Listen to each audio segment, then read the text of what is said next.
Have you seen that meme lately? The one saying making six figures doesn't even feel rich anymore?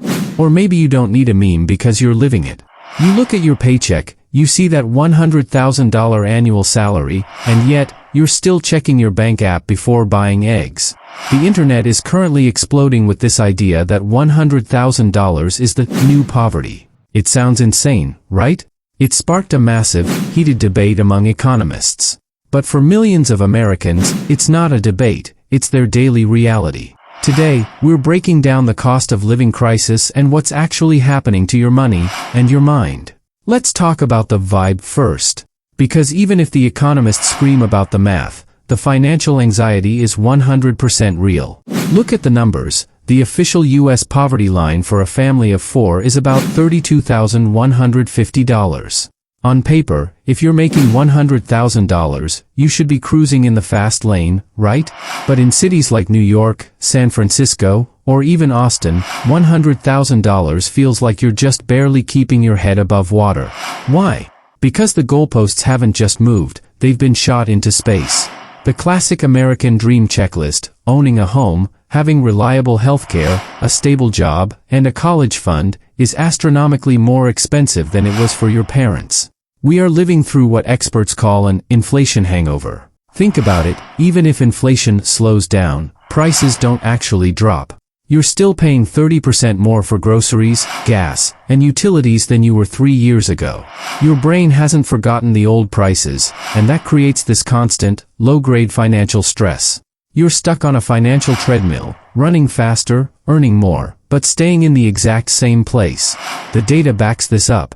A Federal Reserve survey showed that while many say they're doing okay, that sense of financial well-being has plummeted since 2021, especially for parents. So, when people say $100,000 is the new poor, they aren't talking about literal destitution, they're talking about the death of the middle-class dream. Here is where things get controversial. The math we use to define poverty in America is, believe it or not, over 60 years old. Back in 1963, an economist named Molly Orshansky created the benchmark. Her logic was simple. Families back then spent about a third of their budget on food. So, she took the cost of a basic grocery list and multiplied it by 3 to cover housing and clothes. Boom. That's your poverty line. But critics of the current system say that model is utterly broken. Think about it. Housing and healthcare, these aren't just expenses anymore. They are black holes swallowing the majority of your income. Childcare, in the 60s, one income could often support a whole family. Today, childcare is practically a second mortgage. The participation ticket, you can't survive in 2024 without broadband and a smartphone. These aren't luxuries, they are requirements for work and school. The new poverty advocates argue that if we used Orshansky's original logic today, the math would be terrifying. Some analyses suggest that if food is only 7% of your budget, the multiplier for a basic life should be closer to 16. Under that math, the true poverty threshold for a family of 4 would be between $130,000 and $140,000. This is what writers call the financial valley of death. You earn too much to qualify for any government help, but not enough to actually thrive.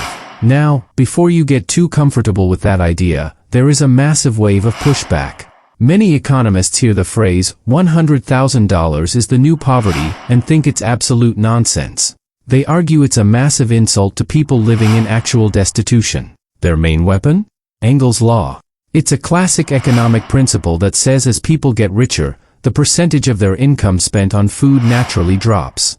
It's not because food is cheap, it's because they are spending much more on lifestyle, better housing, better education, travel, and savings.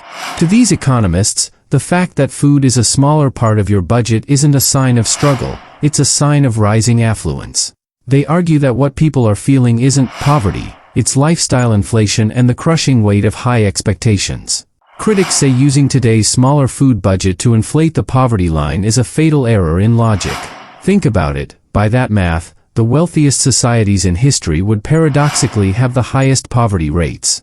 They point out that we've made massive progress, infant mortality is down, life expectancy is up, and you're literally holding a supercomputer in your pocket that provides a quality of life people in the 60s couldn't even dream of. But here's the most important point, poverty and feeling strained are not the same thing. True poverty is the inability to meet basic needs for food, shelter, and safety. There are still millions of Americans living in that nightmare every single day. Economists argue that calling a $100,000 salary poor doesn't just exaggerate, it insults those in actual destitution. It blurs the line so much that it undermines the policies meant to help the most vulnerable. As one critic put it, this claim obscures more than it helps.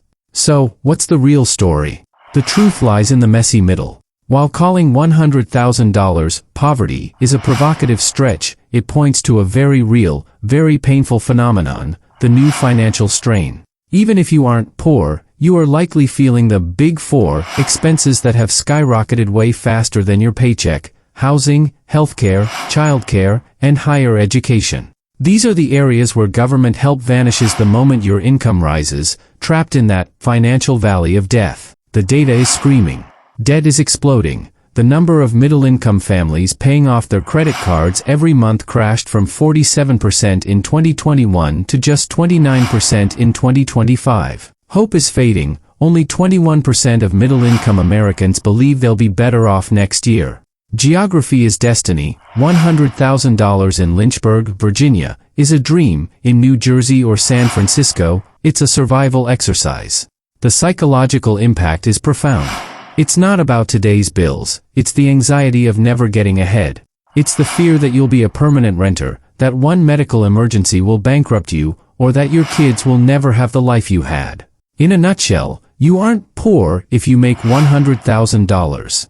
But thanks to a toxic cocktail of soaring costs for life's necessities and the lingering sting of inflation, you can absolutely feel poor, strained, and anxious.